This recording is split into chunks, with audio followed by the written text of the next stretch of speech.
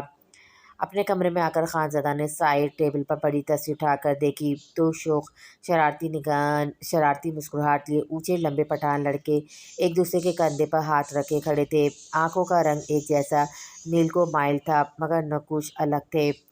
موسیٰ لوٹ آؤ اب تو، کیا 3 سال کم ہے سنبھلنے کے لیے؟ وہ تصویر میں اپنے ساتھ کھڑے لڑکے سے مخاطب ہوا۔ آنکھوں میں نمی بھر آئی۔ 3 سال پہلے اپنی جنونی اور شدت بھری محبت کی وجہ سے وہ اپنی زندگی کی رونق چھین چکا تھا۔ پھر جب بے سکونی نے کہیں ٹکنے نہیں دیا تو سکون کی طلب میں اپنی یادوں سے پیچھا چھڑوا کر وہ حویلی چھوڑ کر کہاں گیا کوئی نہیں جانتا تھا۔ عیسیٰ لیپ ٹاپ کی اسکرین پر نظریں گاڑے مصروف بیٹھا، انگلیاں تیزی سے کی بورڈ پر بنا رکے چل رہی تھی۔ اچانک کال آنے لگی تو اس نے کان میں لگے ایئر پیڈز پر انگلی ٹچ کرتے یس کی۔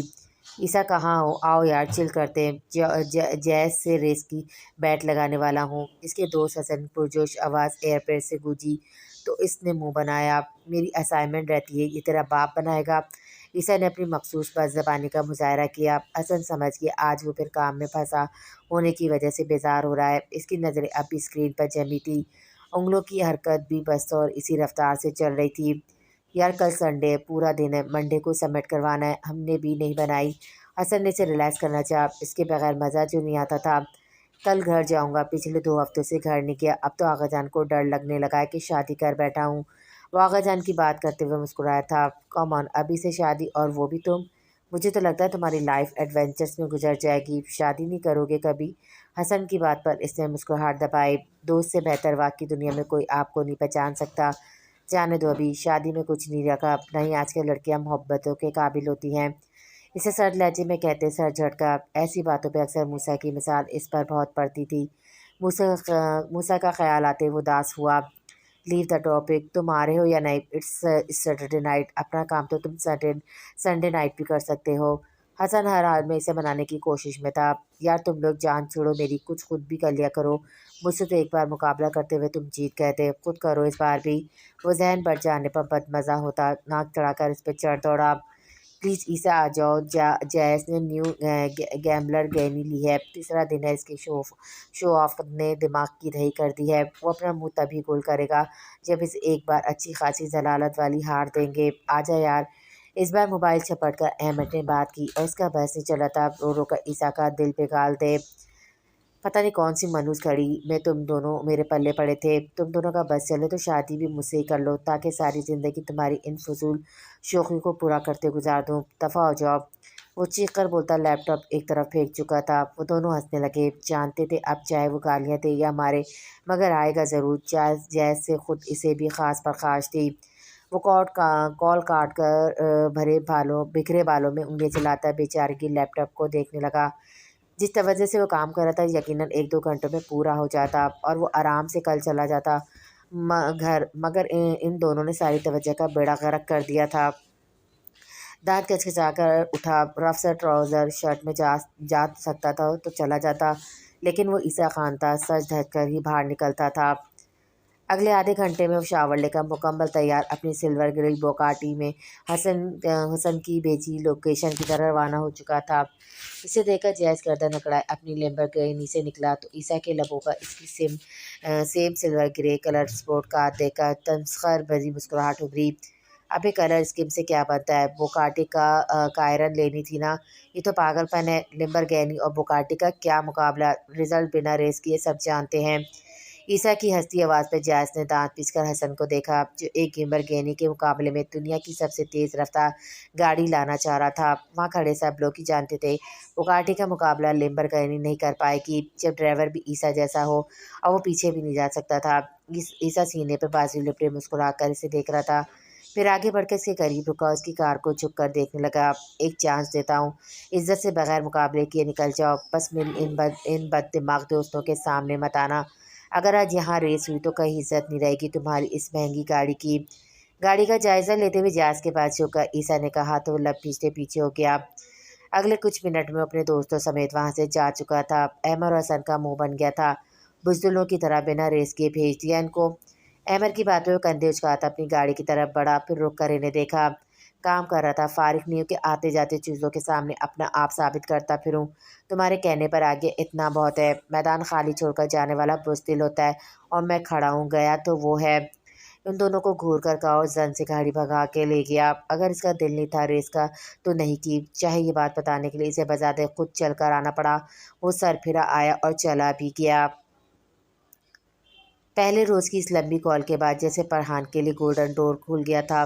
وہ وقتاً فوقتاً دوستوں کے سمجھائے جھوٹ اور بناوٹی مجبوریوں کو پیش کرتی اس سے اکثر بات کرنے لگی۔ حیرت کی بات یہ تھی کہ سن بھی لیتا تھا اور ایسا لگتا جسے توجہ سے سنتا ہے، مگر جواب اتنا مختصر جیسے بیزار ہو رہا ہو۔ پر ریحان کو کئی بار غصہ آنے لگتا، وہ صحیح سے جواب کیوں نہیں دیتا، اس کا رسپانس اتنا ٹھنڈا کیوں تھا، اور وہ سمجھ نہیں پا رہی تھی کہ اب تک بات کرنے کے بعد وہ اس سے اس قابل سمجھے گا کہ پیسے دے یا نہیں۔ یار ہان، کہاں تک پہنچا کام، ڈیئر کر بھی پاؤ گی یا نہیں، زندگی میں ایک بار کر جاؤ۔ منال کو شاید جلدی تھی، پر ریحان کی خاموشی سے تنگ آ کر جھنجھلا کر بول رہی تھی، میں کیا کروں، اتنا کول سا لگتا ہے کبھی کبھی، پتہ نہیں پیسے مانگنے پر مجھے فراڈ نہ سمجھ لے۔ وہ منہ اتار کر بولی، دھوکہ دیتی ہان کو اپنا آپ فراڈ نہیں کہلوانا تھا۔ وہ دنیا کا عجوبہ لگی تھی دوستوں کو، فراڈ ہی تو کر رہے تھے وہ لوگ۔ وہ اب بھی اٹینشن سیکر سمجھ لے گا، اگر زیادہ عرصہ اسی طرح اپنی نادیدہ مجبوری کا رونا روتی رہی تو اچھا گیم ختم کرو، وہ حقیقت جان جائے گا پیسہ واپس ہونے پر۔ مرحا نے اسے یاد دلائے وہ کیوں بات کریے، پر ریحان بھوکلا گئی۔ یہ بات تو وہ بھول ہی چکی تھی کہ پیسہ واپس کرتے ہوئے سچ کھل جانا تھا کہ یہ سب ڈیر تھا اور کچھ نہیں، اور سچ جان کر وہ اچھا انسان اسے کیا سمجھے گا، اسے سوچ کر ہی شرمندگی ہوئی۔ اس لیے بہتر ہے زیادہ لمبا ڈرامہ نہ کروں، کم سے کم جھوٹ ہو تاکہ سچائی کھلنے پر شرمندگی نہ ہو۔ ہمارا مقصد پیسہ لے کر غائب ہونا نہیں ہے، بیٹ پوری ہوگی تو اس کو پیسے واپس دیا جائے گا۔ ریما اور منال کی آواز پر وہ چونکی، ان کے جملے سن کر سر پہ ہاتھ مارا۔ یہ کیا کر بیٹھی تھی، اسے اپنی باتیں ساری یاد آنے لگی۔ مجھ سے ایک پرومس کریں، کبھی حقیقت میں نہیں ملنے کا کہیں گے اور نہ ہم ملیں گے، اگر کبھی سامنا ہوا تو آپ اجنبی بن کر گزر جانا۔ فرحان نے اسے ایک بار ہدایت دی تھی جسے اس نے ہمیشہ کی طرح میسج دیکھتے بس اوکے کہا تھا۔ میں شرمندہ نہیں ہونا چاہتی، میں آپ کو سب بتا دیتی ہوں، سامنا ہونے پر آپ نے کبھی ترس کھایا تو مجھے دکھ ہوگا، بہتر ہے اجنبی بن جائیں۔ یہ اس کا نہایت عقل مندانہ جملہ تھا، جسے لکھ کر اسے خود کو داد دی کہ کیسے بات سنبھال گئی۔ اس پر تو اس نے بس آل رائٹ کہا تھا، جسے اس سب میں اسے دلچسپی نہ ہو۔ شاید وہ فرحان نامی اس غریب بیچاری لڑکی سے موبائل پر ہی ہمدردی جتا کر پچھتا رہا تھا۔ فرحان، ملان نے اسے جھنجھوڑا تو اپنے خیالوں سے جاگ کر سوالی نظروں سے تینوں کو دیکھنے لگی۔ کیا بات ہے، بار بار کس کے خیالوں میں کھو رہی ہو، ریما نے شوخی سے اسے دیکھتے ہوئے پوچھا۔ کہیں نہیں، کیا کہہ رہے تھے تم لوگ، وہ نفی میں سر ہلا کر اپنی تمام توجہ ان پر کر گئی۔ میں بتا رہی ہوں کہ وہ اپنے ایگزام سے فری ہوتے ہی اپنے فیملی بزنس میں ان ہو چکا ہے، زیادہ لیٹ مت کرو کہ وہ مجھے کہے اب کمانے لگا ہے اس لیے پیسہ دیا، مجھے بیٹ جیتنی ہے، بس اب اس سے پیسے مانگ لو، اماؤنٹ میں بتاؤں گی کتنی ہو۔ منال کی بات پر اسے سر ہلا دیا، اب کرنا ہی کیا تھا، اس بے وقت خواہ کی جھوٹی اداکاری سے جان چھڑوانا ہی بہتر تھا۔ وہ ساری سوچیں جھٹک گئی، سیمسٹر ایگزام ہونے والے تھے، اس سب سے جان چھڑوا کر اسے ویسے بھی اسٹڈی پر فوکس کرنا تھا۔ وہ یونی سے جلدی گھر چلی گئی۔ یہ کیا ہو گیا، اب کیا کروں گی؟ وہ پریشان سی لیپ ٹاپ کی اسکرین کو تک رہی تھی۔ اس کی فائلز کرپٹ ہو رہی تھی، لیپ ٹاپ بار بار ہینگ ہو رہا تھا۔ وائرس آ گیا تھا، اس کو اینٹی وائرس کرو ورنہ سب فائلز کرپٹ ہو جائیں گی اور پھر ریکور نہیں ہوں گی۔ فضا کی بات پر وہ گھبرا گئی۔ اس کے سب لیکچرز، اسائنمنٹ، اتنا ڈیٹا پڑا تھا، کچھ فائلز کرپٹ ہو چکی تھی۔ یہ کیسے کروں؟ ابھی میں یہ سب نہیں کر سکتی۔ وہ پریشانی سے سب اوپن فائلز کلوز کر کے بولی۔ فضا نے ایک پرسوچ نظر اس پر ڈالی اور چونکی۔ تم وہ سینئر عیسیٰ خان سے اس دن کیا بات کر رہی تھی؟ کیا تم دونوں جانتے ہو ایک دوسرے کو؟ فضا کے اس موقع پر کیے جانے والے سوال پر وہ چڑ گئی۔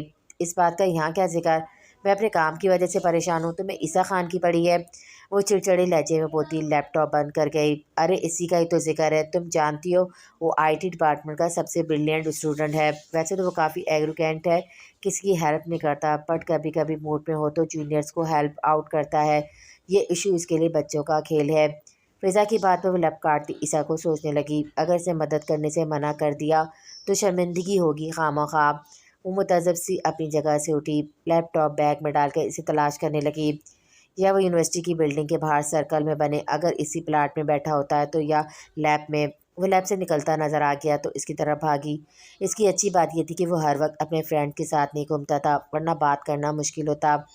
عیسیٰ بات سنے، اس کی پکار پر رک کر پلٹا، آبرو چڑھائے جیسے پکارنا ناگوار گزرا ہو۔ عیسیٰ خان، پورا نام لیں مس، ہمارے درمیان ایسی کوئی فرینڈ شپ نہیں کہ آپ میرا فرینکلی نام لیں۔ وہ جیسے ناک چڑھا کر نخرے سے بولا۔ آئرہ کو یقین ہو گیا وہ مدد بھی نہیں کرے گا۔ جی سوری، وہ اگر آپ مائنڈ نہ کرے تو مجھے ہیلپ چاہیے۔ وہ کوئی اور وقت ہوتا تو وہ وہیں سے پلٹ جاتی، مگر اس نکچڑے خانزادے سے بات نہ کرتی تو اسے اپنا جلد لیپ ٹاپ ٹھیک کروانا تھا۔ کیا ہیلپ؟ اسے بیزار سے لہجے میں پوچھا۔ میرا لیپ ٹاپ ہینگ ہو رہا ہے، فائلز بھی کرپٹ ہو رہی ہے، مجھے سمجھ نہیں آ رہی کیا کروں۔ اپنی مشکل بتاتے اس کی واقعی رونی صورت بن گئی تھی۔ عیسیٰ نے کچھ سوچ کر سر ہلا دیا۔ Okay let me check, relax, it's not a big deal. کچھ دیر پہلے بیزاری سے بولنے والا یکدم ایسے بن گیا جیسے بہت مہربان ہو۔ اس کے چلنے پر آئرہ اس کے پیچھے ہولی، اس کے ساتھ چلنا بہت اچھا لگ رہا تھا۔ اپنا آپ اسے بہت اہم سا لگنے لگا تھا۔ چور نظروں سے اسے دیکھا جو کندھے پر بیگ لٹکائے موبائل پہ کچھ ٹائپ کر رہا تھا۔ نیل کو مائل آنکھوں کا رنگ کچھ الگ سے لگ رہا تھا۔ اس کا رنگ بہت پیارا تھا، قد بھی دراز تھا، پھر اس کی ڈریسنگ ہمیشہ شاندار ہوتی تھی۔ آئرہ کو ڈھونڈنے سے بھی کوئی خامی نظر نہیں آئی تھی اس میں۔ ایک جگہ رک کر اس کی طرف یکدم پلٹا تو وہ گڑبڑا گئی۔ بچپن سے سنتے آئے نیچے دیکھ کر چلنا چاہیے، کیا تم اپنی نظر کو قابو میں رکھ کر نہیں چل سکتی؟ اب اپنا لیپ ٹاپ دو مجھے، اس نے ایک نظر آئرہ کے چہرے پر ڈالتے ہوئے جتا کر کہا تو وہ بری طرح شرمندہ ہو گئی۔ وہ نہایت بے شرم و بدلحاظ تھا۔ آئرہ نے چرچری لیتے ہوئے لیپ ٹاپ بیگ سے نکال کر اس کے سامنے کیا۔ عیسیٰ نے وہیں گراسی پلاٹ پر بیٹھتے ہوئے تیزی سے ہاتھ چلاتے کچھ ہی وقت بعد سب کو ٹھیک کر کے لیپ ٹاپ اس کے سامنے کیا۔ وہ جو منہ سے اسے تک رہی تھی، حیرت سے اسکرین کو دیکھا۔ اٹس ڈن، وائرس تھا جس کی وجہ سے سب کرپٹ ہو رہا تھا۔